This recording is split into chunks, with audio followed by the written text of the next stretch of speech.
This episode of the PC Perspective Podcast is brought to you by Casper, an online retailer of premium mattresses for a fraction of the price, because everyone deserves a great night's sleep. Get $50 off any mattress purchase by visiting casper.com/PCPer and enter code PCPer.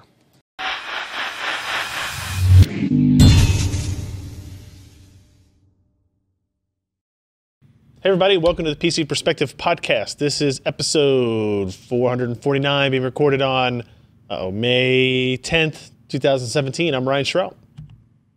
I'm Jeremy Hellstrom. I'm Josh Walrath. I'm Maury Tattleman. I'm Alan Malventano. So while last week we had like nobody here, and also you can like Ken is back here, Jim is back here, Alex is still here. But was Ken, you weren't here last week. No. I wasn't here last week. Alan wasn't here last week. Josh and I were the only two responsible adults. And my throat was so dry at the end of it. It was just insane. I bet you just did all kinds of speaking. And something stuff. like that. Something like that. And I didn't even know what I was talking about, but it didn't matter. No, see, you got to get good at the art of bullshitting. Yeah, I'm trying to think of like a more like positive way of saying that, where it's not really fake it till you make it, because I don't know, whatever. Just get better at it. Extemporaneous speaking on matters you know very little of. Correct. Right. Sure. Big words. Also known as being a professional politician. Yeah, I mean, there's certainly a lot that goes into that. I guess I should now make my announcement. I'm running for FBI director. Starting today. I've been approached. All right, so let's just jump into the show. We record the show on Wednesday nights. If you're watching us live, Oh no! Switch to something else. What happened? We just lost an Not me. Switch to the computer. What did While you fix it. I would like to give Ericon in the chat the award. He said stuff will break within 20 to 25 minutes 1 minute ago. So, he was pretty good. We record the show on Wednesday nights. If you're watching us live, you already know that. Wednesday nights at 10 p.m. Eastern, 7 p.m. Pacific at pcper.com/live. If you need a reminder, we have a little notifications list you can sign up for. If you go to pcper.com/subscribe, you get this page here, which basically asks for your name and your email address. Let me zoom in one more time there for you. Your name and your email address. And all we do is thus send you a notification whenever we're about to do a live event of some kind. Most of the time it's podcasts. Every once in a while we have somebody from AMD or Nvidia in, and we give away prizes and stuff on those types of streams. So it's worth paying attention to. What else we have? Oh, we also have our continuing Patreon campaign ongoing as well. So this is a more interesting discussion now, because this is your ability to directly contribute on a recurring monthly basis to PC Perspective, to our podcast, to our writers, to the content you see, audio, video, text form, all that type of stuff. If you remember, I guess it was April 10th or 11th when the Ryzen 5 review came out. Yep. We disabled anonymous comments. Yep. I am surprised, unpleasantly surprised, by the number of page views that apparently dirtbag commenters were responsible for in an anonymous fashion. Okay? All right. Just 1 month as a sample right now. I'm watching it closely, but I will say that it was a surprisingly robust amount of anonymous bullshitters. Well, good riddance. But I totally agree. I'm not going back on it. But I will say that for those of you who enjoy the new, cleaner, safer, more adult, most of the time, more adult website now and comments section, it might be a good opportunity for you to say, hey, thanks. And in order to pay partially for the idiots that were here before, patreon.com/PCPer is a location for you to do that. And if you do contribute or increase your contribution, I will obviously, as I always do most of the time when I'm here, read your name off during the live stream. So we appreciate each and every one of you that are patrons to the amazing work that we do here on the PC Perspective podcast. Oh, unbelievable. Amazing stuff. So we've got a handful of things we're going to run through here at the beginning. We are kind of burying the lead. If you look at the rundown to the left, you see the Nvidia Tesla V100 kind of hiding down there, just a little shy, just over the edge of the break. We're going to get to that with a handful of other news items. But first, I wanted to run through some review items, right? And we can go through these pretty quick. We got more on here to talk about a couple of them as well. Lee posted a review of the Zalman model numbers. Acrux. You're going to pronounce it Acrux, A-C-R-U-X. Is that how we're going? Sounds like Acrux. The Acrux 1000 Platinum power supply. There now you can see it spelled out. It's an 80-plus Platinum fully modular power supply available in 750, 850, 1000, 1200-watt units. I often lament the fact, I think when we do these types of reviews, most people would rather us have the lower capacity power supplies, I think, and they always want to send us the highest available. I think only Seasonic responds to our request of, well, just send them all then. I mean, you kind of don't need a 1000-watt power supply anymore. It's hard to argue. Yeah, it's hard to find a scenario where you need 1000 watts.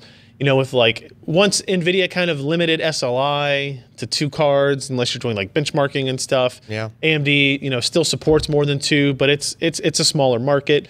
Yeah, and especially, you know, the most recent GPUs they have are 400 series and 500s, you know, 580s and whatnot. Anyway, the Zalman power supply, this is a company that's been around forever. They're relatively new in the power supply field. But man, I can remember having enforced motherboards using Zalman coolers. So that'll take you back. Like I said, 80 plus platinum, 140 millimeter cooling fan on this guy, 7-year warranty, which is nice, and $199 for the platinum 1000 watt. $199. Yes, it is $199, Josh.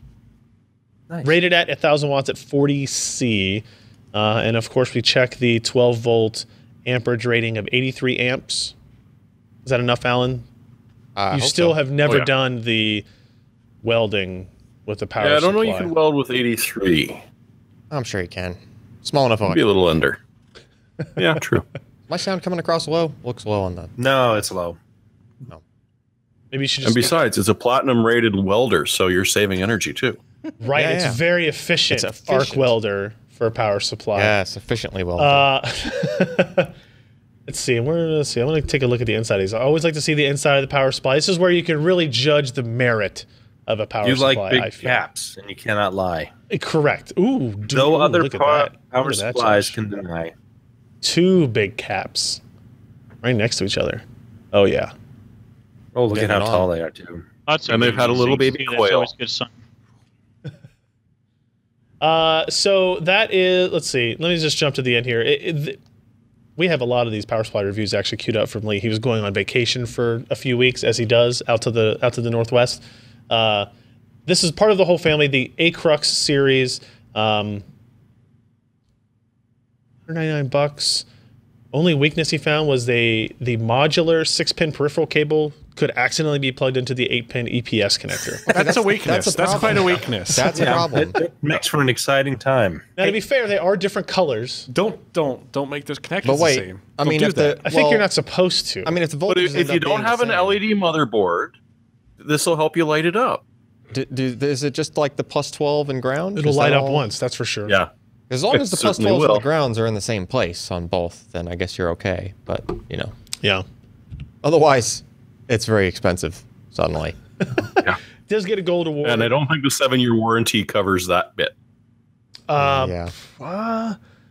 You know, I don't think so either. Yeah. That would be your motherboard. Yeah, the power supply would be fine. The motherboard would be done. It's true. Yeah. CPU would be done. The GPU would be done. All Yeah. your drives. Yep. It sounds like a bad day. Sounds like a bad day. So that's the Zalman Acrux Series 1000 watt review. That's on the site today if you want to check that out from Lee. Next, we're going to talk with Maury about the Alphacool. What is with these model names? NexXxos? Cool? Nexus. How are you going to pronounce that, Maury? Nexus. That's it? Nexus. Why do they need 3 X's? I don't know. It's German. It's 'Cause German. it's- I have no idea. It's more fun. It's German and it has liquids. Yeah, triple this X. is I get actually their older or their previous generation kit. Before they released the Ice Block, Ice Bear brand or whatever they're calling it, Ice something. So what this full kit comes with coolant, comes with a 50 millimeter rad, 360 by 50 millimeter, so it's extra thick. Jeez, yeah. It's their UT brand rad. It comes with their, what is that block name? The XP. There it is, XP3 Lite CPU cooler. Not XP cubed or anything, just XP3. Well, XP cubed, yeah. No, I'm going to say 3. Let's just say 3. All right. Comes with a reservoir. And the reservoir is a double 5 1/4. Yeah, it's a double 5 1/4. It's all plexiglass. It has a removable back and a removable front, but it doesn't affect the integrity. The removable back is just for the channels for the actual pump, because the pump channels are built into the back of the reservoir. The pump actually is locked into the back of the reservoir with a locking ring that screws in. Okay. It's from appearances, it's a very nice kit. One thing you will notice that kind of starts to generate questions is the strength of the pump. The D5 pump, normally D5 pumps are about 1,200 liters per hour. I think that's a rating. And this one was rated at 350 liters per hour, which is that's a lot lower. It's a weak pump. Coupled that with the included tubing. The tubing was 3/8 inch inner diameter by 1/2 inch outer diameter, and the extra thick radiator. Which the thicker the radiator, the higher flow you're going to need out of your pump to push the water through, because you're actually pushing physically more fluid through those restricted channels in the radiator. Its performance kind of suffered because of that. If we'll come back to, I have some things I want to talk about in the deconstructed, but if you go to the second to last page, the comparison testing page, you can actually see. I basically tested this block and the ice block against, or the block included with this kit, and the ice block CPU water block with the setup I have on my test bench, as well as this kit. At stock settings, you can see both of them compared across the block pretty good, across the board, good. Yeah. Yes, but when you actually hooked up the kits and you started overclocking, which overclocking, I'd take my 5960 to 4.5 gigahertz, it wouldn't even run stable with the XP squared light block. The ice block ran, but its temperatures were fairly high, and even that one was not stable. And that ice block is a top rated block. I mean, the XP squared light isn't a bad block. It's not quite high end. The ice block is actually a better performing block, but it just wouldn't. The system just wouldn't stabilize. When I hooked it up with the XPC Photon kit, which is what I run by default on my test bench, both blocks ran fine. I provided even though the ice block was unstable with the NexXxos kit, I included those numbers from the most stable run I had, just for comparison's sake. You can see there is about a 3 to 4 C difference, and that's mainly because of the pump strength. And actually, the stability issues themselves are because of the pump strength as well.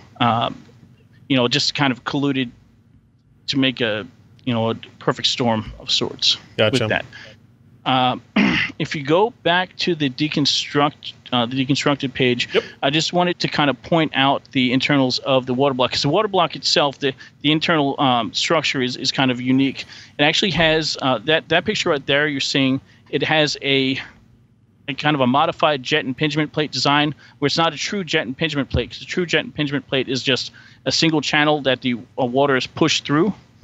This one is kind of 2 H's, so it's a modified design. If you scroll down a little more, you can actually see the design of the block. It's basically a combination between a pin matrix and a microchannel design, where it squirts the water into the pin matrix and then it forces it out through the microchannels on the side.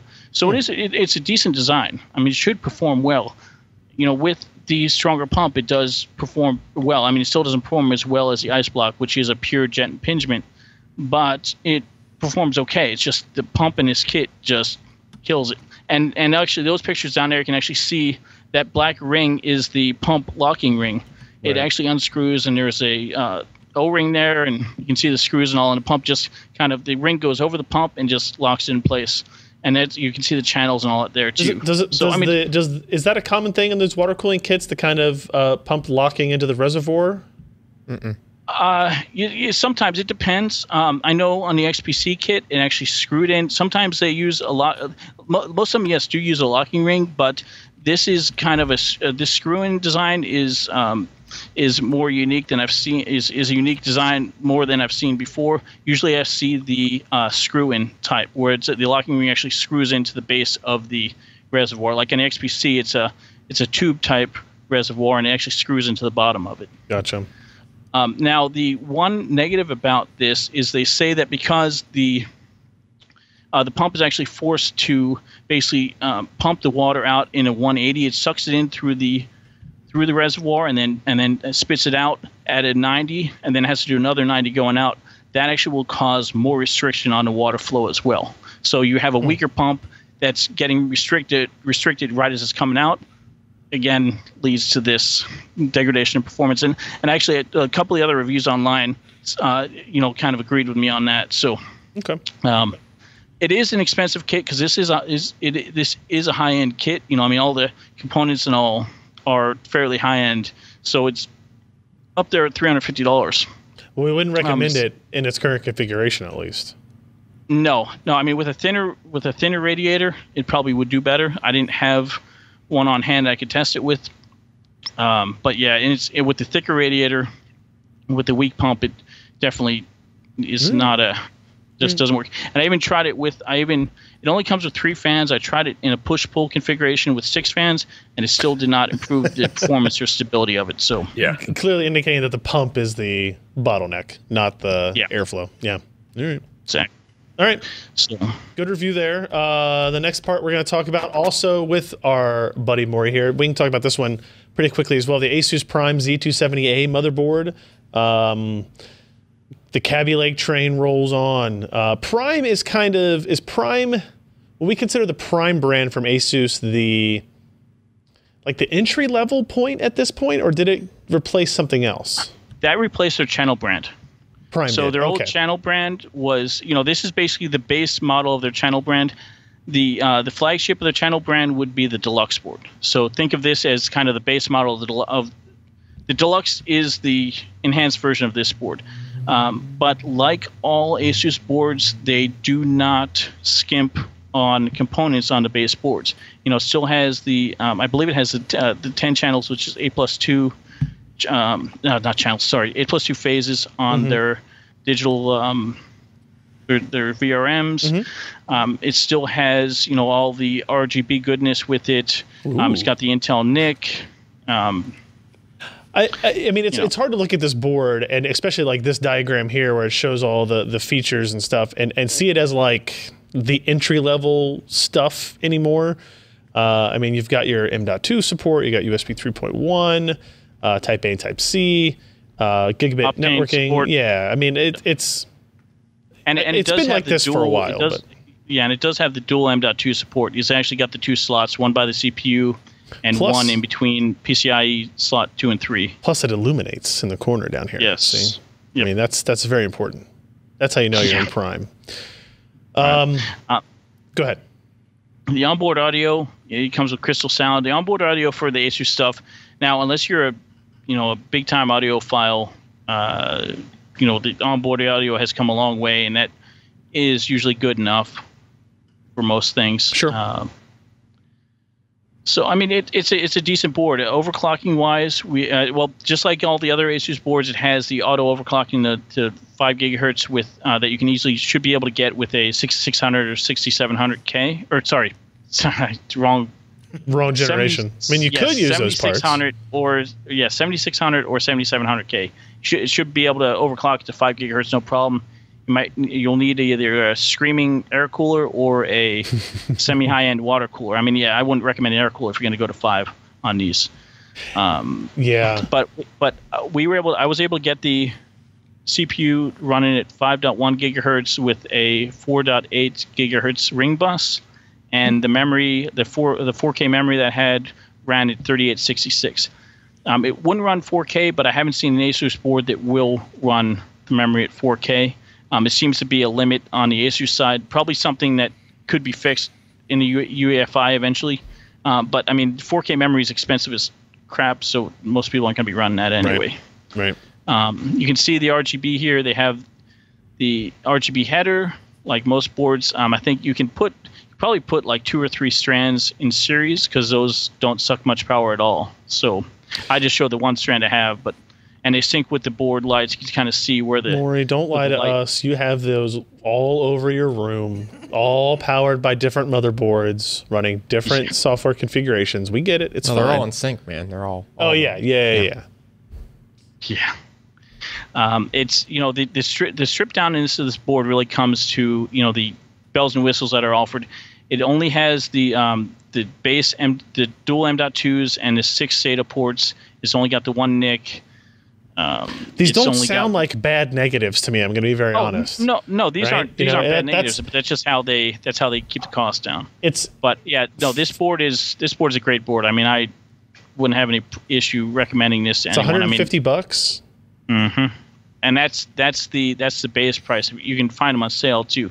I know they've been running. I've seen sales on the MSI boards. I'm sure they're running the sales on Asus boards as well. Yeah. So. Gold award from Maury. There's a comment down here that we're going to highlight, I guess, that Alan pointed out. That says, what happens... Oh, you can't see it on the screen. What in the hell is going on with this crop? Oh, it's cropping the bottom. What is the deal here? We got to fix that. Somebody's script took, the question is, what happens when M.2 SSDs are stacked was the first question. What happens when 2 M.2 SSDs are stacked? A simple, healthy meal planning website with recipes that are 5 ingredients or less. And it has a URL. Oh, yeah, we're still getting registered spam bots. Hey, well, at least they have to work harder to do it. Yeah, right? Exactly. I will don't go to that meal website, would be my guess. Yeah, I don't understand why someone put that question in there, because the only stacked M.2s or even... it's a spammer, Maury. It's fine. No, they repeated the line from a previous person that asked the question. Oh, I see. Yeah. Okay. Yeah. They copy and paste from either the article or from the comments. That's pretty good thinking. It's good job, spammers. Yeah, I'm impressed by the spam bots lately. I'm impressed. Yeah. All right. So that's a review of the Asus Prime Z270-A motherboard. Check that out if you would like to. And then finally, before we get into our quick break here, we're going to talk about Sebastian's review of the Fractal Design Celsius S24 liquid cooler. This, I guess, actually just launched today. It's a new product from them. They kind of entered the market in 2014 with the product called the Kelvin, and now they have the Celsius, which I guess... I get it. You get it? Next will be what? Fahrenheit? Rankin. I mean, no, Fahrenheit. the Kelvin. Rankin. No, Kelvin was the one they came out with in Fahrenheit 2014. 451. Maybe Fahrenheit, yeah. It doesn't have quite the same ring to it, but...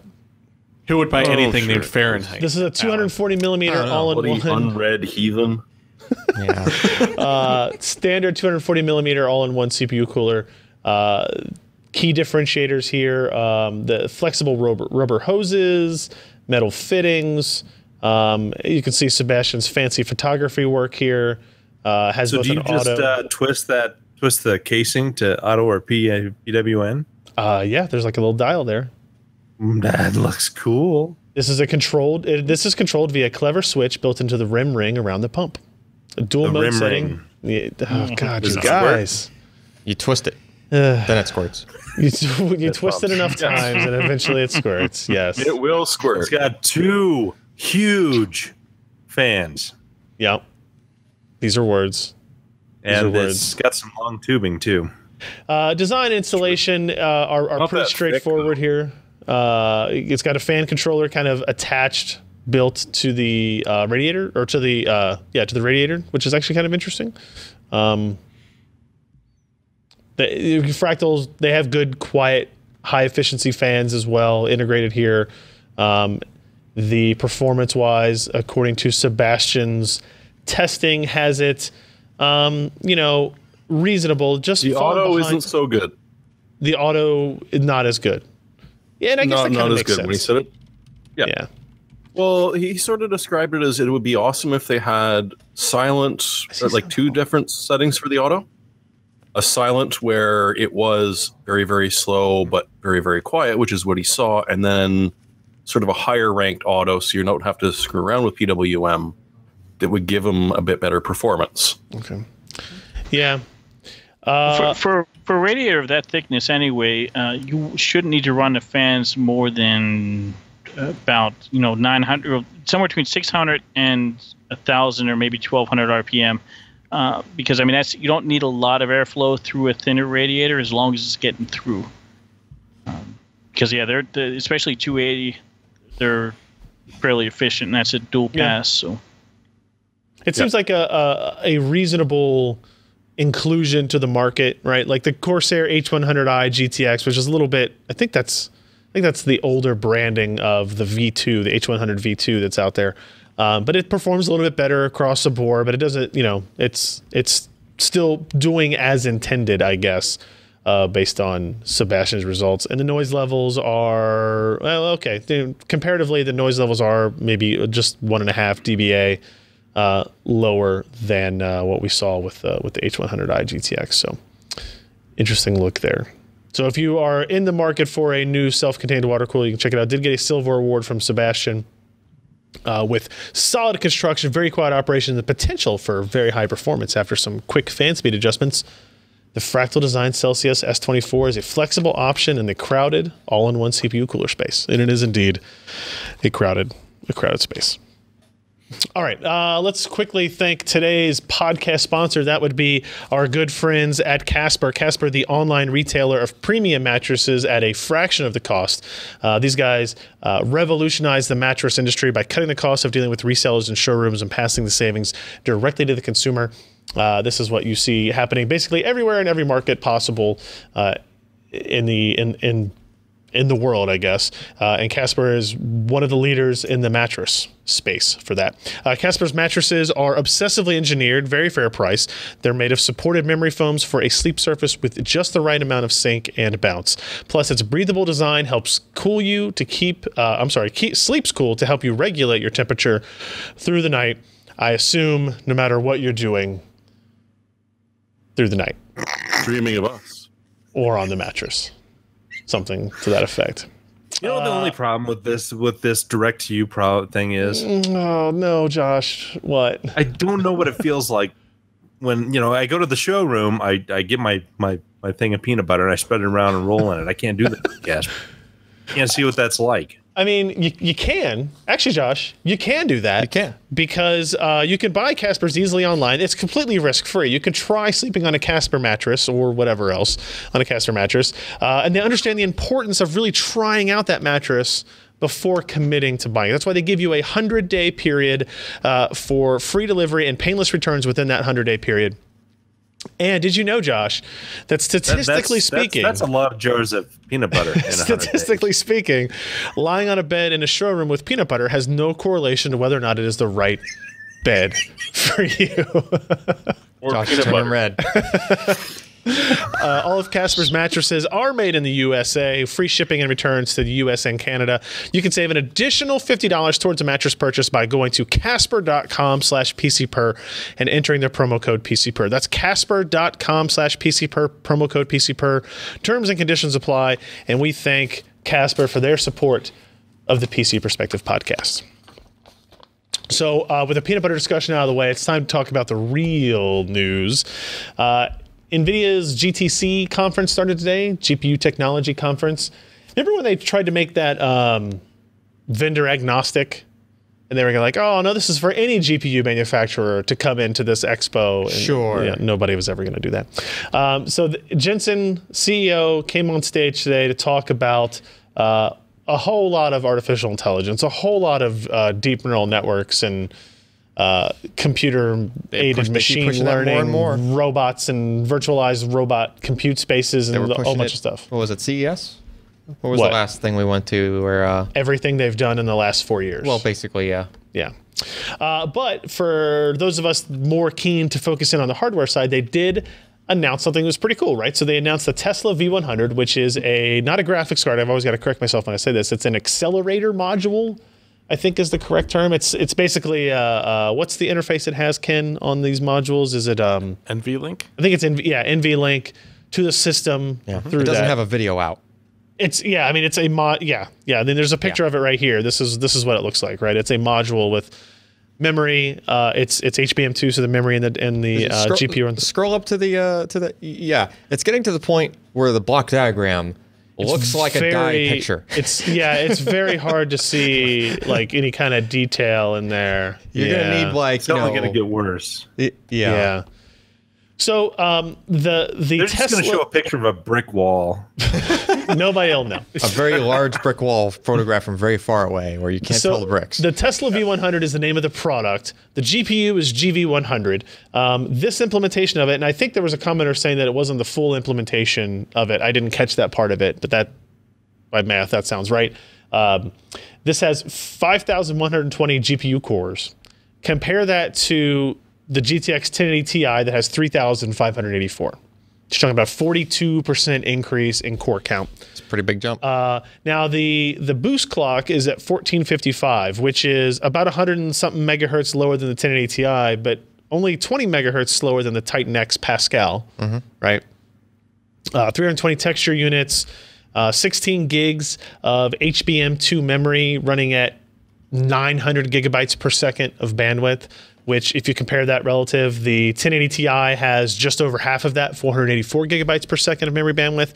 And the Fiji base parts were 512 gigabytes. The rumor has been that AMD was going to have a terabyte per second bandwidth option with Vega, but now we're starting to hear rumors that maybe they weren't able to get HBM2 as fast as early, so it may be something closer to the 900 or maybe a little bit lower.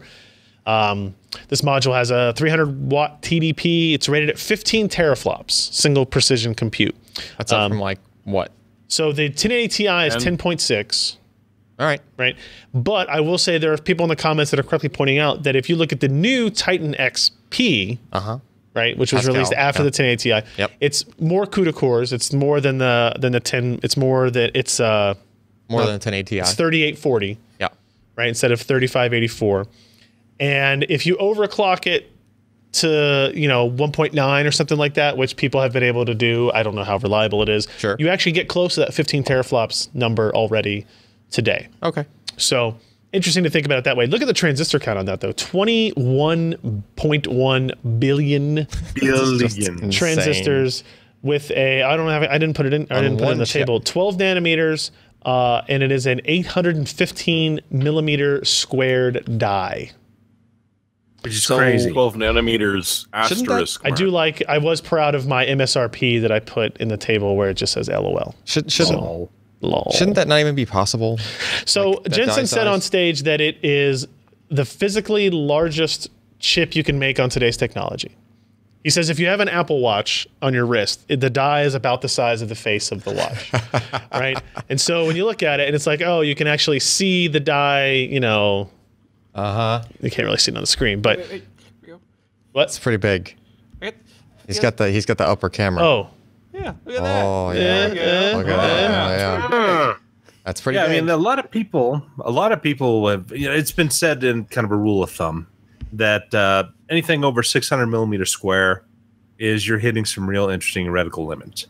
And that's kind of true. But IBM has been doing larger chips than that and selling them for a mint because you can only get 50 or 60 of these per wafer, and it costs anywhere from $10,000 to $24,000 per wafer to run that through.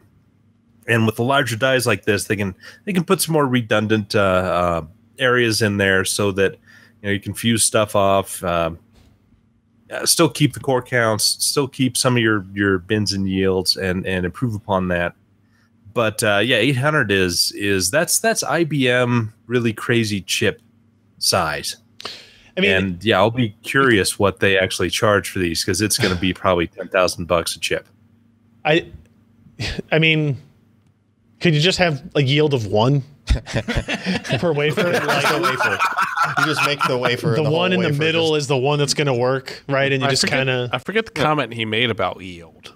Oh, he made a comment during it about yield. I don't remember what it was. Yeah, because I've got a nice little calculator, and you know, as die size increase, the Is it TI? No, it's just an Excel sheet that I downloaded ages ago, and Get a so pretty the sharp larger the decrease die in you number of have, dies. Yeah. the greater percentage of defects are going to fall into that, and so you've got X amount of defects per wafer that you're going to see, and of course, if you have fewer dies, more dies are going to have multiple defects. But again, this is where the redundancy, you know, not fully activated chip, you got parts fused off because they're not working. I would say their yields are probably on a really good day 50%. So 20 to 25 good chips. I bet it's less than that. Well, I mean, considering that they can fuse off cores. Yeah, I mean, they've only announced one SKU where they're only fusing off one SM essentially. Right. I think is the math, but I mean, and they may offer lower performance options that are, you know, different performance. And again, you know, as I kind of comment at the end of the story, it's like this really tells us nothing about what the consumer variant's going to be. Because remember, the GP100 part was an HBM2 GPU that, you know, when the GTX 1080 Ti came out, or the 1080 and then the 1080 Ti and still the Titan X, Titan XP, they weren't even based on the same part. They're using GDDR5X memory, GDDR5X memory. Yep. Same GPU core and implementation, but I mean, if you look at some of the specs, like that I wrote up in here, they have, so this is a double precision ready part. It has 64 single precision cores and 32 in each SM, so it's running at half rate double precision, whereas a consumer part is like what, 1/32, I think. Yeah, double precision. It's some insanely for the last two generations. Yeah. The other interesting thing that they announced with this part is the implementation of a tensor core into the GPU itself. Tensor cores are so the tensor programming language was created by Google to kind of accelerate the machine learning direction of compute. Right, so if you go to, I forget what's the name of the website here, it's tensorflow.org.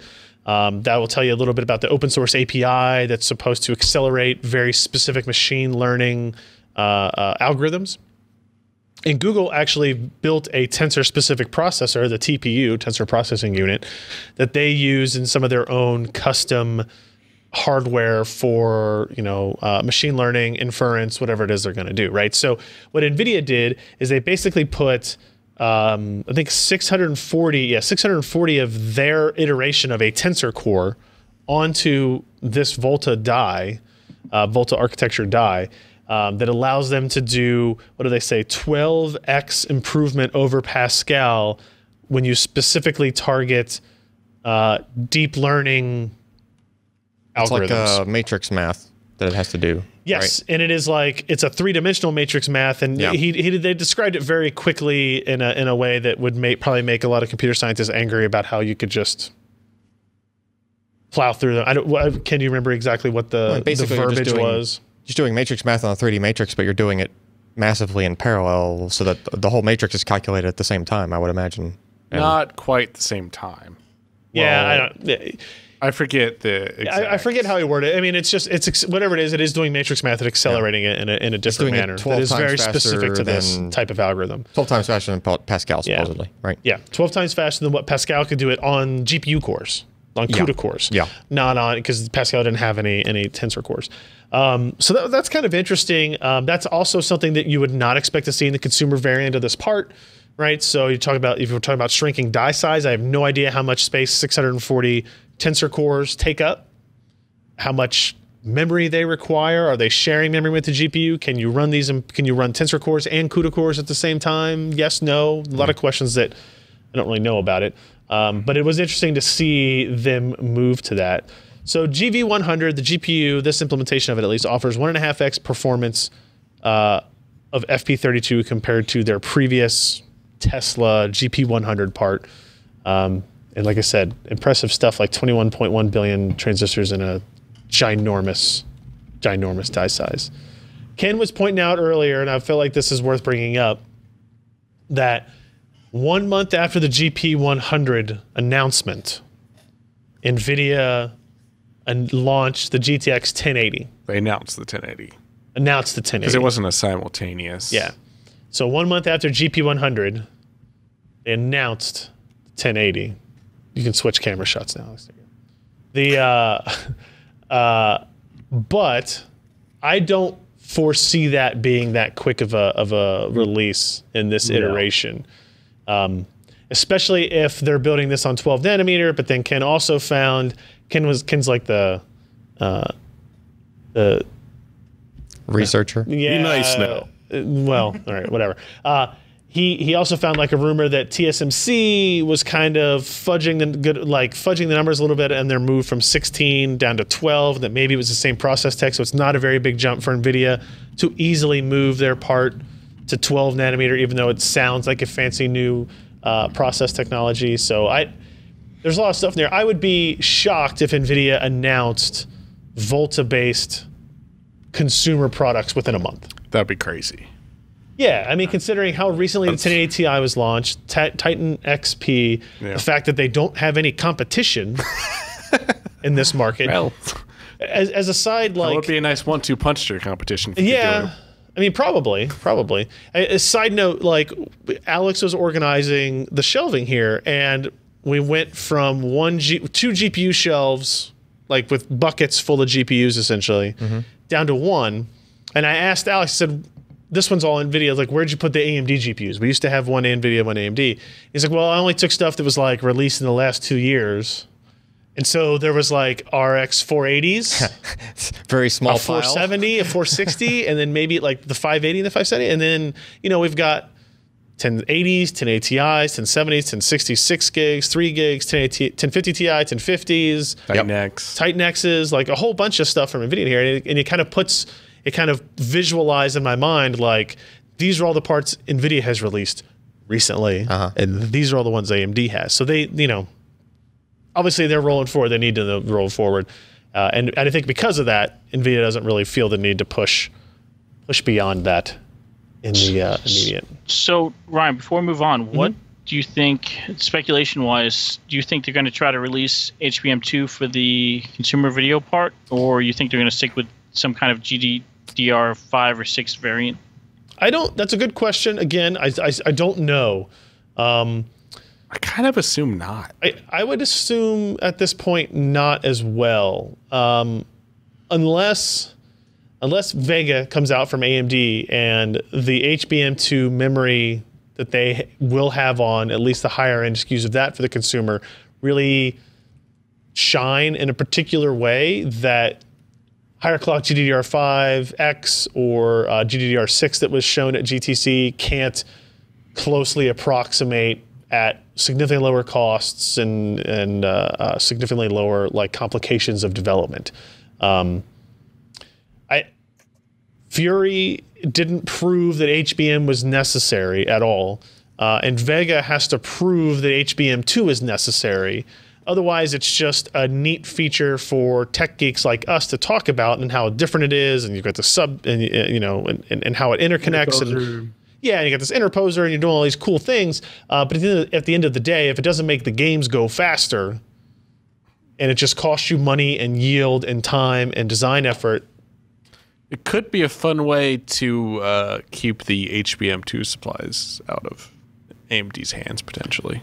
Yeah, but I think they'd rather do that and sell $10,000 GPUs. Sure, as but the Tesla V100. They're only going to sell so many Tesla V100s, so that limits the amount of stock they could have sitting there of memory. Well, I think you just might hoard it. By early next year is going to be a lot more common in terms of, hey, they've been producing it, we've got some stocks, but I would only see that in a product that is $500 and above.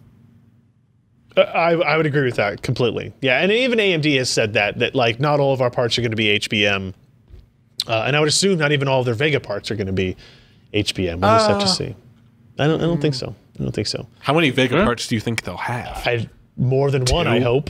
No, I mean, think of how much room they have to cover between $250 and $100,000, right? Or realistically, $600 or $700, right? It all depends on where their performance comes down, but I don't know. Before we get into the next story where Josh tells us about how much money NVIDIA made as well, I want to thank Quest for Glory, who pledged $20. That's nice. That is a hell of a pledge. Thank you, Quest for Glory. Thank you very much. All right, Josh. NVIDIA has made a habit recently of making a lot of money. Did that continue this quarter? That has Q4 of 2017, which they call Q1 2018. No. Q4 2016, which is the calendar date, and Q4 2017, which is their reporting date. They had $2.1 billion. And usually there's a pretty good drop off in revenue going from Q4 to Q1 because it's the end of the holiday season. People aren't spending any money. It's not as bad as Q2, but it's not a whole lot better because you do get some overflow with after Christmas sales, crap like that. Yeah. Turns out they made like $1.93 billion. And let us compare and contrast that to AMD, who had a pretty good quarter for them at around $973 million. And considering they have a CPU and a GPU business.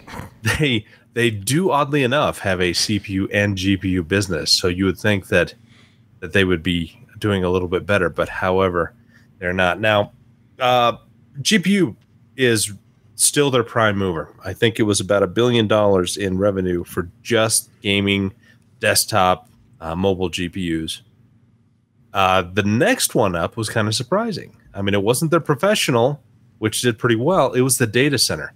2 years ago, they were making $0 essentially on data center stuff. Now they're making $400 million a quarter in data center, and it's up like $130 million from last quarter. Yeah. So we can see where they're going with this. Automotive has also increased pretty dramatically. It's they took the failing Tegra product out of cell phones and tablets. They said, this isn't working. Where can we apply this technology? They built the Shield handheld. Well, they've got the Shield. And they've been supporting it, but it's been kind of a toy for them. It doesn't make them a whole lot of money. It's neat stuff, but that's the consumer-facing side. But their automotive now is, I think, last quarter was $140 million in sales, which is significant, especially considering how poorly Tegra has done throughout the years since it was introduced in like 2007 or 2008, I believe. Yeah. It's interesting. Sorry, I was just going to comment that excuse me, as this giant truck drives by. Holy moly! During the keynote today, they announced that Toyota was going to use the Drive PX platform, which is a pretty big deal. He also talked about like in terms of machine learning, which probably falls under the server class products, right? That they announced they were going to teach, what was the number now? 1 million, 1,000? 100,000 people. They were going to teach, they were going to educate 100,000 people on machine learning. And it seems like kind of like this crazy investment in time and resources and product. But you look back to their investment they made with CUDA and GPU compute essentially a decade ago, and how crazy it was at the time, but they basically created that market, and now they are the overwhelming dominator in that field. And AMD, they've announced their Instinct brand, and they're trying to get into this market, but it's going to be another uphill battle for them because NVIDIA has invested so much into seeding all the right people with products, seeding all the right software companies with product and education, that they inherently think of NVIDIA CUDA as this is my server GPU compute. And I think they're trying to do the same thing. How many millions of dollars have they given to universities to seed out these CUDA concepts and programs? It's kind of impressive. Yep, agreed. Everybody knows CUDA if you go to school. They made something like $507 million in net revenue. So they have money in the bank. Word. Unlike, AMD has something like they dropped down to like $950 million in cash on hand, and Nvidia that's still okay. I'd take that. $6 billion, and they dropped because they bought back a bunch of shares, and they They what's it called when you give your shareholders back money? Dividends? Starts with the D. Dividends. It's a dividend. Yeah, and so they don't have any huge lawsuits going on right now, so they're Is not the is the payoff PC perspective line item on this table? It is not. It's hidden under assorted. It's costs, odd. and don't bring it up. The It's lawyers odd. told It you. shows up as down 100,000%, as in nothing. They didn't pay us anything again. It's weird. Yeah, their margins are. One of these are days, like, I just always assume being called Nvidia shows in the comments enough times that Nvidia would like catch on and be like, oh, we've been forgetting to pay these guys this whole time. That'd be real nice. We made $570 million. Let's throw Josh and Ryan a cool mil each. It's fine. Yeah. Right? Think of the fraction of a percent that Still that didn't is. happen. Still didn't happen. Yeah. All right. Any other comments on the financials? I had one person question on Twitter if the Q1 2018 results are an accurate representation of what this is, and I said yes. Nvidia just has funny reporting numbers. yes. Where's- Yes. No. I think the market can handle what they're doing, and they will continue to grow throughout the Yeah. year. There was a lot of question about that, just like a month or two ago. Remember, their stock hit like 130, and then it went down to like 107 because people were like, "Oh, they can't sustain this," and then maybe they No. for a here while. it continues to when go. we were in Cambridge, we had a little question with each other and some other people. And if you remember back in 2005, 2006, when I don't. AMD was actively shopping for a GPU manufacturer, Oh yes. they approached NVIDIA, and NVIDIA said, we'll do it, but Jensen is going to be CEO. And Hector Ruiz at the time, who was the bigwig at AMD, Yep.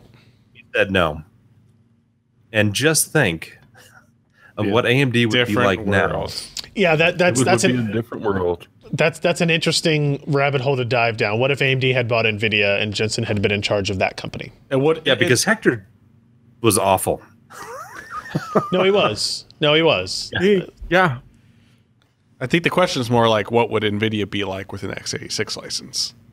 Yeah, you got to I wonder. mean, if, that's what that would turn into. I mean, you can never know for sure. You can't say, oh, AMD would be so much greater as a company because maybe Nvidia would have been less motivated to build CUDA, to do GPU compute, to have to compete against processing platforms in that way, and they wouldn't have created the competing platforms against ATI. No, they wouldn't be competing against ATI. They would be competing directly with Intel. Yep, and only Intel probably. You think that Jensen is an aggressive dude. He's a super aggressive guy, and I mean, going up against them, he would have pulled no punches. And I think that AMD would have been better off getting him in there. But where we're at, Lisa is doing a pretty good job and recreating the company. But yeah, what a world that would have been. Very interesting. CPUs would be much cheaper right now. Oh, they There would have been crazy competition. Well, I don't think you would have seen AMD fall off on the CPU side, probably. Yeah. But Well, you probably also would have had a competitive GPU from Intel as well. I mean, Intel would have tried to go after him like a shark, Probably. yeah, we didn't talk about the Nintendo Switch in all of this. that's true. That's a lot of units of Tegra. Yeah, over 2 million units. I we mean, don't I assume that's a know what the licensing agreement, not a production agreement. But I don't know what the I don't difference know. is monetarily. If you compare the Shield 2017 SoC die in the product to the Nintendo Switch, it's the exact same. So I wouldn't necessarily be surprised if they're coming off the same line and NVIDIA is selling the chip instead of licensing this time because they've been screwed over on game console licensing before. Yeah, it's true. I don't know. NVIDIA seems to be doing pretty fine, I guess. I guess the one bad spot in this is that this is the last quarter they're going to be getting that sweet Intel lucre from the cross licensing. So that's like 43 million a quarter that they're going to lose, which is not insignificant. Right. But we'll see how that goes. Let's run through some other news items here. A Dell executive, Richard Waugh, who is the vice president of consumer product marketing, apparently believes that there is a lot of growth in gaming PCs. This is so weird. It's so interesting to have these corporations like Intel and Dell come around to this 24, 36 months late to the game, where Dell now believes that there is a 5-year growth ahead for gaming PCs. Just 5 years. At the end of 5 years, it'll be over. Esports, virtual reality are the main growth drivers for gaming PCs. Wah said, adding gaming is becoming esports. This is a global trend. Continual gaming content updates push hardware and developers to upgrade the specifications of gaming PCs. The number of esports fans will increase to 145 million in 2017. I don't know. I agree with his overall premise. I'm not sure that his micro-analysis of how that growth occurs is super accurate. Yeah. Like VR and esports is not what I would have picked. How about VR esports? Well, oh no, that will be a thing. That'll be a thing. Oh You yeah. get to watch people just sort of waving around and. Well, they'll give you the view. Entertaining. They'll give you the view from inside the VR, so you can actually vomit while watching the esports. Oh yeah, they'll be streaming Oculus content over, so you can be with them. But yeah. Honestly, I'm not a big fan of esports. It is big and it's growing. Well, It is. Jeremy, I was actually talking about that with my wife tonight, and the whole esports thing. I don't get it either. She doesn't get it. We're both about 40 something. My daughter, no, I'm just kind of framing this. So I'm a Gen X, as Kyle and Ryan. Well, maybe not Ryan. Oh no. But my daughter's about 19. She's a millennial. That the esports stuff is squarely in the millennial camp. They get it. They like it. I don't get it. I don't want to watch some guy play video games. Maury, you go to QuakeCon every year and watch Quake tournaments at the final. No, I don't. I drink at the final party. I don't watch. But you're still at an esports event. I am definitely one of the people that I enjoy. I will watch other people play video games. Yeah. If only because I don't have enough time to play the video games I want to play.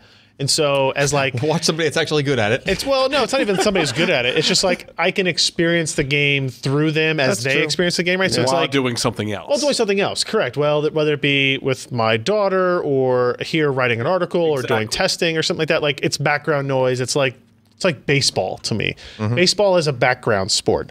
You just put it on and there's noise, and every once in a while the crowd cheers and you go look and you say, "Oh, I'm experiencing baseball." You can do that in the stands or at home. It's the same way. Yeah. You're the father of a young child, so you get to do everything vicariously now. Forever, for the rest of my life. Watch other people do things. Well, no, once she's in her later teens and more independent, you'll be able to get a second job so you can pay for college or university. The next story we got is about the Ryzen 7 1700X, which I believe, as I go check, is no longer selling for the sale price, of course. But it was selling for, this Ryzen 7 1700X was selling for $333. So if I go back here, which is $60 less than it was launched at on March 2nd, I believe it was, which is pretty compelling. Again, it's an 8-core, 16-thread part. It runs at up to, what is it, 3.8 gigahertz, I believe, is its max turbo clock. A little bit narrower than the 1800X, but still pretty high. And I took it upon myself to kind of like, what happens if you build a system around this? Again, you can get, rather than kind of focus on the memory and graphics card and storage and stuff like that, if you just think that at that price, $333 for the processor, you can get a B350 motherboard for $99. 16 gigs of memory, running at DDR4 3000, because memory speed is more important for the Ryzen parts, for $118. For $550, you get the heart of a brand new gaming PC, or any PC, workstation PC, productivity machine, 8-core, 16 threads, and then you put whatever GPU you can afford in there, case, power supply, etc. And for an 8-core system, that's pretty awesome. I'm pretty sure you can't buy an Intel 8-core processor for $500. No. You might be the able to buy 6-core was $439. We checked today, right? Yeah. Right, the 6800K. Probably buy an old used Xeon off eBay for $500. maybe. Wow. Oh man. Only Bitcoin for one day in its life. Yeah. So that was pretty great. It's now back up to 360 now, so keep an eye out for it if you're concerned about the price. And the other thing I posted in this story, and it was purely out of like scientific interest, 3dcenter.org, which is a website that's been around for as long as I can remember, that I thought at one point, Josh, was like an AMD-centric website. I don't know if you can validate or invalidate that stance. No, I don't remember it. Okay. They do these surveys a couple 3 weeks after a product launch, and they say, did you think it was a positive launch, an average, or a negative launch? And the Ryzen 5 one came out as like 83.9% positive. And the Ryzen 7 was like 74, and it was kind of indicated that, hey, the Ryzen 5 was a little bit better received than Ryzen 7. But if you look back at some of their results, like the AMD Bulldozer launch only had a 6.8% favorable rating on its launch in 2011. Sounds about right. And I understand, but wow. Yeah, that's pretty bad. It's pretty bad. And then I think the last part that had as good a launch as this, based on their results, goes back to Sandy Bridge in 2011, where it was like in the upper 70s of a favorable launch. These metrics mean literally nothing in terms of success of a platform or financial viability of a platform, but it's interesting to see somebody who's collected this data since 2011, essentially, come back and say, like, here's how these launches compared. AMD would really, really, really like if that 83% approval rating meant that 83% of the people that took the survey would buy a Ryzen 5 processor, I'm sure. That won't be the case, but it's good news for them all around. That they're at least gaining mind share. Market share may be a slower burn. Than that, but interesting nonetheless. What else we have here? Ken took a quick look at some lighty up memory. Josh, how much RGB memory do you need in your life? That memory was lit. I need no. You need no RGB memory? I have no RGB memory. But you know what? Do you remember some of the first LED memory? I do. Corsair. Yeah. Yes, the first memory with illumination at all. Yeah, and then it would actually go from green to red depending on how much use the memory got. And they had that add-on. Yeah, like that had like a what do you call like the sound meter? It was an LED display. You could do to program to do all kinds of crap. You could have it put like text scroll across it. Oh yeah, I remember that. Equals. Eat a D, Josh, is what I had in mind. Scroll through all the time. Yeah. We're much more sophisticated than that now, Josh. Now we have RGB memory, so this is what it looks like. It looks like memory. It doesn't look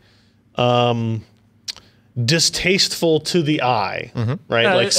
It's pretty high quality. It's a fully metal heat spreader. It's matte black, kind of stealth looking. Like it feels nice for being a premium product, at least, as opposed to some of the plastic stuff. Now the key is that you can make it do this, right? You can make it do so much. It's got a Corsair logo in the middle. Now that part comes off right there. This is an interesting shot. So there's like a shroud over top of this clear light bar that has individual LEDs in it to kind of blur it so that it looks like a single illumination point. Yeah.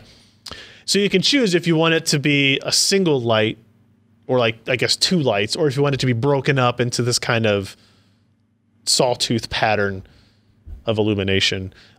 It's all controlled through software. Was the software pretty easy to use and straightforward? Yeah, the dialogue that we're showing on the stream is kind of the only option you get. You can change it between all 4 DIMMs, or you can link any set of DIMMs that you want. So you can, in our case, I linked 2 to be green and 2 to be blue, just for the simple sort of pattern. So I didn't have to change each individual module. Right. You have to plug something into it, or does it somehow communicate over the memory bus? It's through the memory bus. As far as we can figure out, it's using some extension of the Intel Management Engine, because they list the Management Engine driver on the support page for the memory. And it doesn't work on all platforms right now. Like, it doesn't work on Ryzen, which is disappointing. They've said that's coming, but no real timeline. Yeah, so some other RGB memory we've seen out there actually has a 4-pin connector that then connects to... like USB or something? No, like... Yeah. Is it USB or is it to like an RGB It's header an RGB on a header board? on a motherboard. Like motherboards that have those RGB headers, the ones Maury was talking about before, you connect your memory to it now, and they have a splitter in it. So if you have that, you can. It's not taking up the whole thing. Yeah, that's the Guile memory. The other one is the G-Skill Trident Z, which also works that way. Like now, like it works like the Corsair. Oh, it does. The Guile will allow you to choose red, green, or blue without going into that. Yeah, but you just also plug a 4-pin into a 4-pin power header, and then there's a physical switch on the DIMM to switch between red, green, or blue. Yeah, which the is cable routing involved with that. I mean, that's essentially an LED strip adhesive to a RAM module. Right. This is actually communicating with the system. Yeah, but the downside is it doesn't work with half of the system. Maybe not half, but it like doesn't work with Ryzen. Yep. And it didn't work with like the X99. No, it works with X99. I had a separate problem with that motherboard. It did. Okay. In general. Now, bad Ken, slot or will something.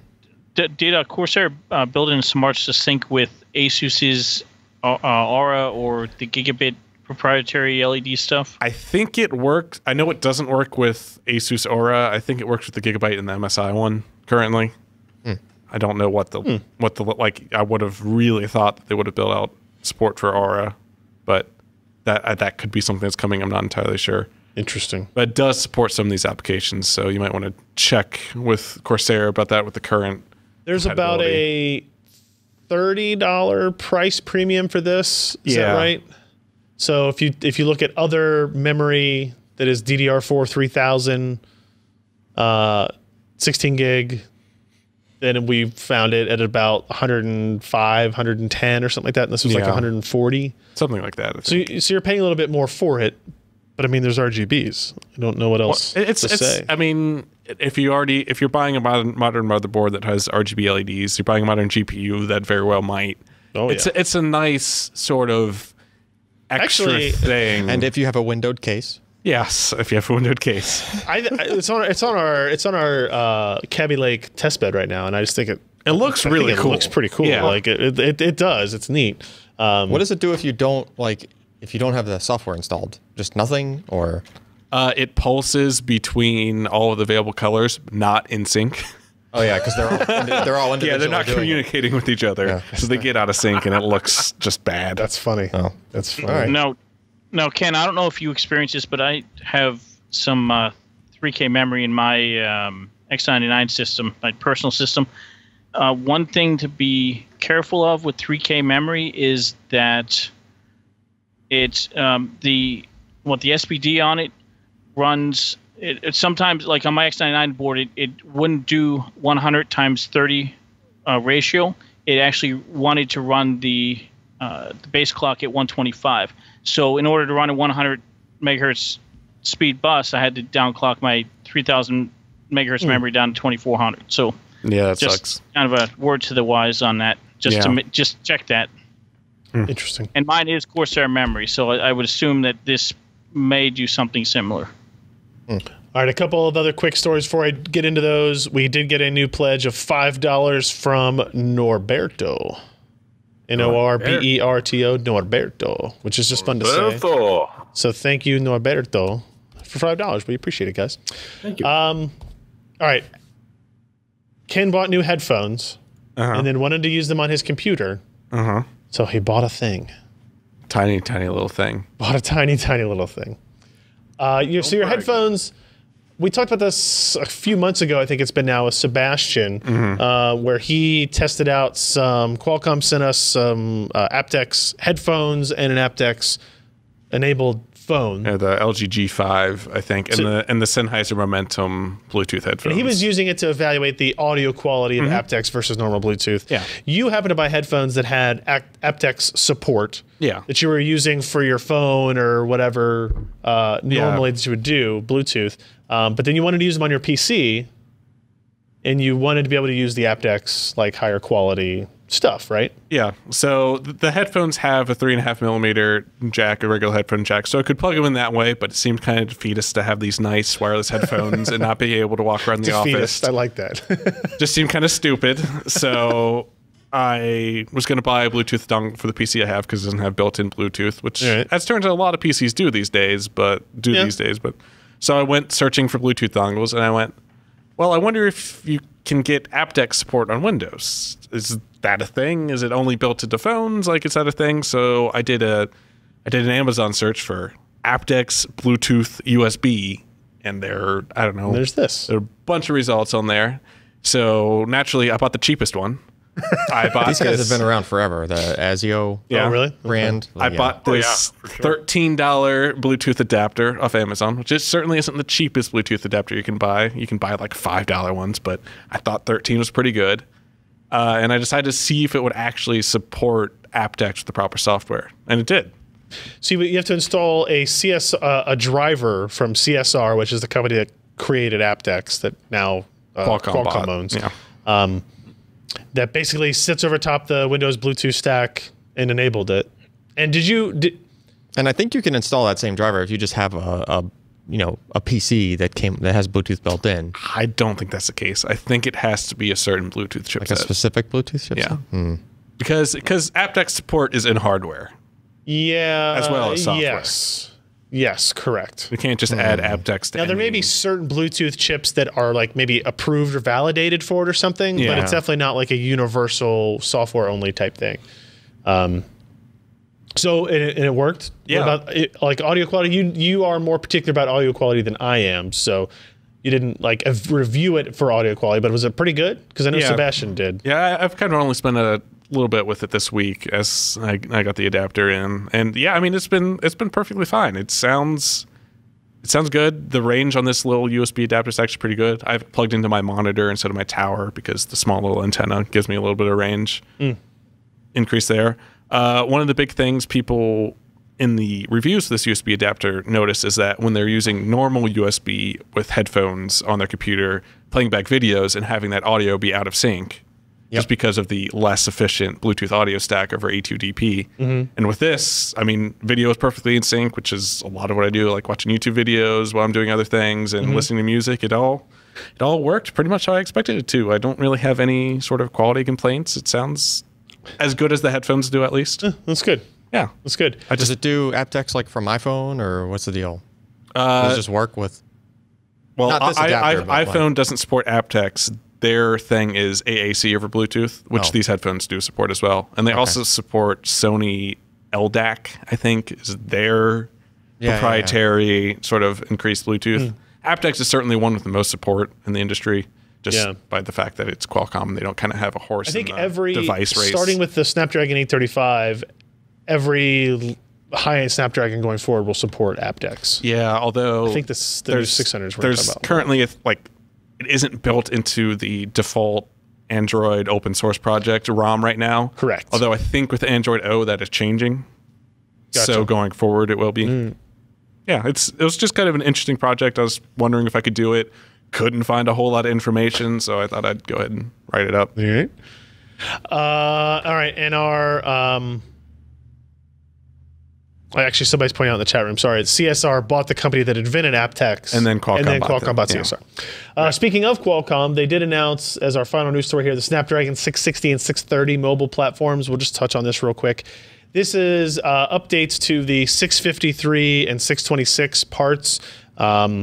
These are mainstream processors, but they're adding some pretty impressive features to them. So they've basically taken some of the features and specs that existed on the Snapdragon 820, 821, which is their flagship before this, the 4835 launch, and moved them down to the 600 series. So the Snapdragon X12 modem, for example, is now included in both the Snapdragon 660 and 630.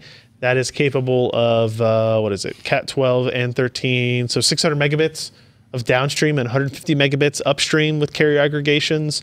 You have upgraded Spectra image signal processor. The 660 is 20% faster on the CPU, 30% faster on the GPU. Those are pretty substantial changes considering the pen-for-pen, power-for-power compatibility of these two chipsets. And then the 630, a little bit lower end, did get a 30% boost in GPU spec, but nothing really on the CPU side. But they did an interesting thing. So the Cryo 260 CPU architecture in the Snapdragon 660 is a 4+4 you know, semi-custom design that is probably Cortex A73 and Cortex A53 with some design changes. Probably. Nobody wants to say yes or no, but that's probably what it is. Whereas the 630 is actually 8 Cortex A53s, but they have 2 quadrants of them, or two clusters of 4, where one of them is geared towards higher power consumption but higher performance at 2.2 gigahertz peak, whereas 4 of the exact same cores are kind of tweaked towards lower power with peak frequencies of 1.8 gigahertz. So it's an interesting way of doing like this big little, but again, Qualcomm doesn't really call it that, mashing of cores together to get the same goal, which is higher performance when you need it, lower battery or lower power usage when you need it or can have it. So we'll see these devices actually pretty quick. 660 will be shipping in devices this quarter, 630 next quarter, I believe. So Qualcomm seems to think this is basically going to bring everything that existed as a Snapdragon 820, 821 device into much lower price points across the board. So we'll see if that happens, and we'll know before the end of the year. So check that out if you guys want to see that story up on PCPro.com. So we do have our picks of the week to get to, and of course, not everybody has theirs in or anything very, very quickly, and I put mine in here. So mine is this little guy that I have been using for a few weeks now. This is the Samsung Chromebook Plus. It's a Chromebook, as the name does tell you, which means it's not for everybody and it has very specific use cases. It is. Is that the one you did as the giveaway? Yes, this exact one will be going out to the winner who finally replied to the email this week. But this is one we had in London with us, and you can, I mean, it's thin, it's light. Yeah. It has, the screen is actually surprisingly good quality. The it's keyboard, fairly rigid.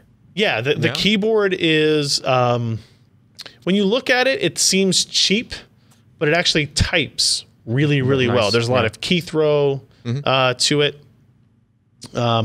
But, you know, Chromebooks have to have specific audiences. Like, I think my mom would do just fine with a Chromebook. She plays, you know, online-based games. She does email and internet, and boom, that's all she needs. This is on the higher end of price point for Chromebooks, $419 as it's listed out on Amazon right here. But it is a convertible, so it converts into, you know, tablet mode or tent mode or whatever things people aren't allowed to say because Lenovo doesn't let them use those terms. Does it retract the keys, or what does it do? I don't know if it doesn't. I don't think so. I think it's inset enough that it doesn't. Yeah, the keys sit flush with the with the screen. This is also one of the ones that supports Android apps now. So if you want to go through and kind of and start to mess with some of that stuff, so it can be really interesting. Some of the apps work really well. Some of the apps still have, you know, complications. They're not built to be on devices like this or screens like this. Yeah. USB Type-C charging, micro SD for expansion, and a USB Type-C just for data. This one also has the stylus. Cool. As well. So it's an interesting. It's probably the highest end Chromebook I have used thus far, with maybe the exception of the Asus Chromebook Flip. But a much higher quality build than I think most people think Chromebooks would normally be. Yeah, I mean, it feels like a well built device. So, and it's not over $1,000. It is not. Like some of the Chromebooks were. Well, yes, originally, and that was kind of stupid. I agree. Josh, are you up next? Me? This is so original. Oh my gosh, What me? It's on sale for $366. It's a Ryzen. I feel like we were talking about this before.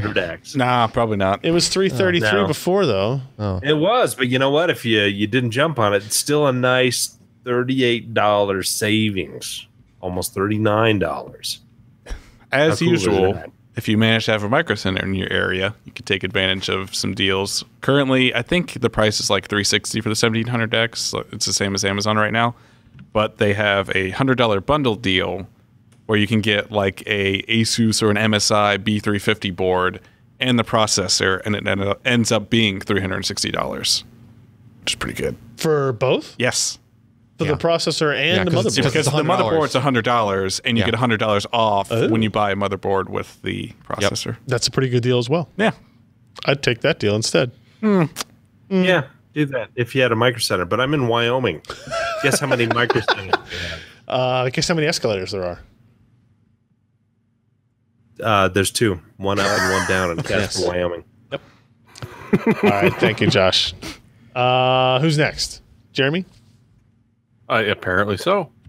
And this is for you up in Kanukistan.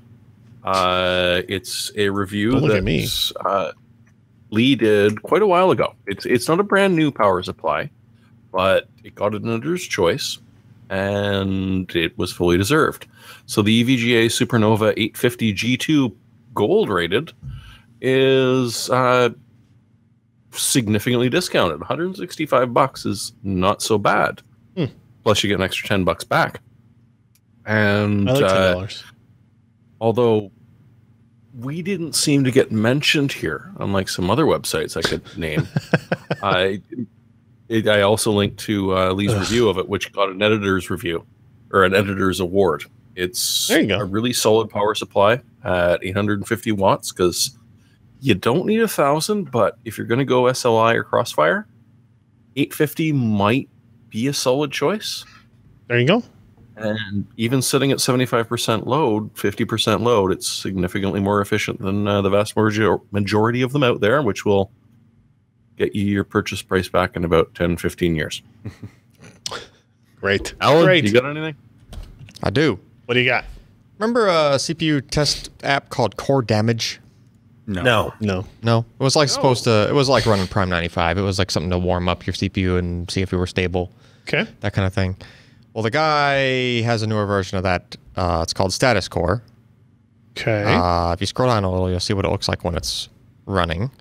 But works with Intel and Ryzen, and supposedly somehow shows you like real-time IPC and MIPS for each core while they're loaded. Real-time IPC. Yeah. I'm not exactly sure how it's doing it, but it specifically claims Ryzen support. So yeah, might be something. I would be worth playing around with. surprised if this were incredibly accurate. I will say that like just the task of keeping track of how many instructions have passed at the operating system extra level. Instructions are happening. Well, yeah, but it also is like there are millions and millions and millions and millions of these occurring all of the time. Well, sure, but like if it's the keeping track of that counter. Well, I know at least on the Intel side, at least it gives you speed very real time compared to like what anything else in Windows is going to show you for your processor speed. Like it's definitely. I'd have to ask some people at Intel about that because again, especially with all of the recent changes to how CPU clock speeds are adjusted, like the operating system has no idea that things are occurring. Yeah, I think this is doing some like other methods of asking than just asking the OS. Okay. Yeah. I don't know. Worth looking at though. Toying around with. And such. Statuscore. What's the URL? danotech.com/statuscore. Hey, Dano. Dano. Like Tech. DANO? has done something 2 N's. before. I've heard of that before. DANNO Tech? Yeah. danotech.com. All right, sounds good. Yep. Do we have another one? Am I missing something? No? That's it? Maury, Maury, what do you got? I have wants to a bump you up. GPU block for a 1080 Ti. So Bits Power just released a 1080 Ti block for the Nvidia Founder Edition that comes with integrated RGB LEDs, which is unique. Yeah, Now most of we're the time talking. the 5mm and 3mm LEDs you can get are single color; they're not RGB. So this is really cool. Comes with a back plate. It's acrylic with nickel-plated copper for its plate, and it's only about $135 US. So that's the $135 is about what you'd pay normally for a block without the LEDs and without the back plate. So this is a really good deal, and it's a really nice looking block too.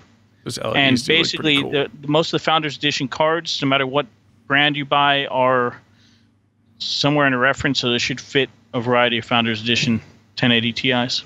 If it's Founders Edition, it should fit, period. Yeah, it Because should all be Founders a Edition standard indicates layout. that it's using the reference PCB. Yep. Yeah. Yeah. So, yeah, no, it's a really nice block. I mean, Bits Power makes really Yeah. nice blocks. M and EK are two of the better ones. So, Very cool. Are there, while we're doing water blocks, Maury, are there specific coolants to use nowadays that if you have plexi all over your water cooling system, you know it's not going to eat through it after like, you know, a few years?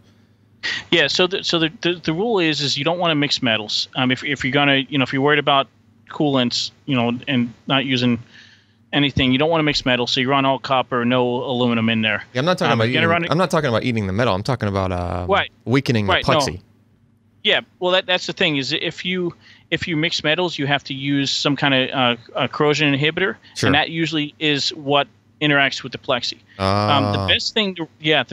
The best thing to run is distilled water and some kind of antibacterial. Like I use something called PK Nuke. It's basically copper sulfite, and you put like a drop per liter of it in the distilled water. Yep. Running distilled water, you get the best results because water it's better than basically any other coolant on the market. Sure. You know, or distilled water is. Yep. So that would be the best thing to run: distilled water and some copper sulfate. So. Cool. All right, everybody, that is going to be it for this episode. Thank you, everybody, for joining us. I will quickly sum up and say go to pcper.com/podcast. So you can find all the links to the live stream, the YouTube videos, the show notes where you can link to all the stories we talked about and all the picks we had here at the end as well. We appreciate everybody who joins us in the live stream and also anybody who downloads or listens to us after the fact. We will be back next week with another episode. Thanks, everybody. I'm Ryan Shrout. I'm Jeremy Elstrom. I'm Josh Walrath. I'm Maury Titleman. And I'm Alan Mamatano. Goodbye. If you enjoyed this content, consider supporting in-depth technical content by contributing at patreon.com/PCPer.